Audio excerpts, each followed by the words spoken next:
Hey guys, Rajo here in the Film Lab on thesubstream.com. This weekend, everybody and their mother is gonna rush out to see Piranha 3D multiple times, no doubt making it the most successful feature film in history. But before you get all swept up in 3 dimensions of crazy, we thought we'd take a second and explain exactly how 3D technology works in a way that even a baby can understand. So, if you can tear yourself away from watching the Piranha 3D trailer for the 70th time, we'll get started.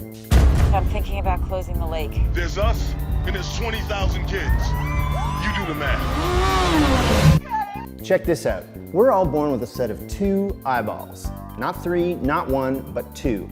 And unless you're cross-eyed, in which case, haha, crossy, your eyes work in tandem looking at stuff.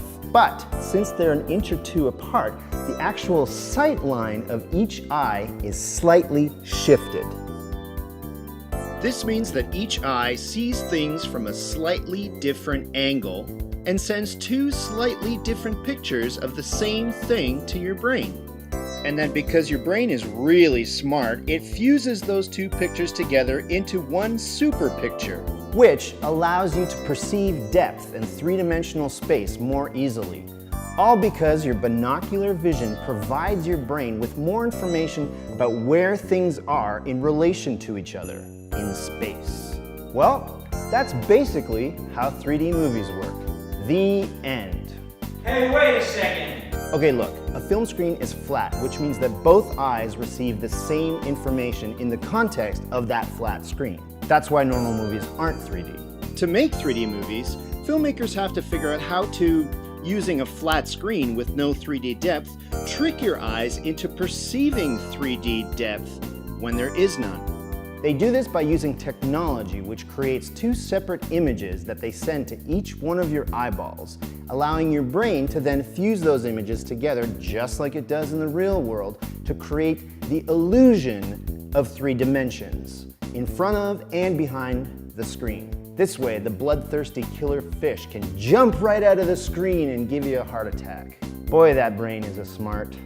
But how do they actually do it? How exactly do they separate the left and right eye images on one screen? Well, in the best case, it involves shooting the movie with 2 camera lenses a few inches apart, simulating the 2 eyeballs in your head that are also a few inches apart.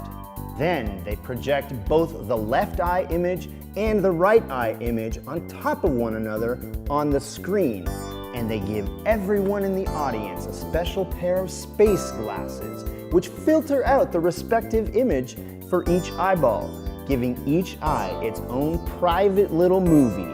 And those movies go into your brain, and your brain fuses them together, creating 3 dimensions where there were only 2. And that's called brain fusing. And over the years, they've tried different ways to make this work, including the early anaglyph technology, which basically means that they present the left eye image tinted red and the right eye image tinted blue. The glasses would then have red and blue lenses covering the respective eyes, and voila, instant 3D. There's also the more common polarization technology, which basically means that the light is either up and downy or right to lefty. With this method, the left and right eye images are projected onto the screen through 2 different polarized filters. And then the audience wears special glasses just like in the other method, but each lens of the glasses polarizes the respective image accordingly. And then you're left with a stream of blood shooting out of the piranha's mouth into your bowl of popcorn. We'll have more technical information on polarized light in a future episode of the Film Lab. There are lots of different ways to separate the left and right eye information, and lots of different lenses and special glasses with which to receive that information. But the main method that Hollywood seems to be sticking with in terms of 3D film technology is polarization. That's the way they did it in the classic films of the 50s and 60s. That's the way that Jimmy Cameron did it with that Avatar movie, and that's the way that Piranha 3D is going to dish it out this weekend. Maybe in the future we'll have some kind of crazy technology that makes it so that we don't have to wear the dorky 3D glasses. But you know what? Until then, it's not a fashion show.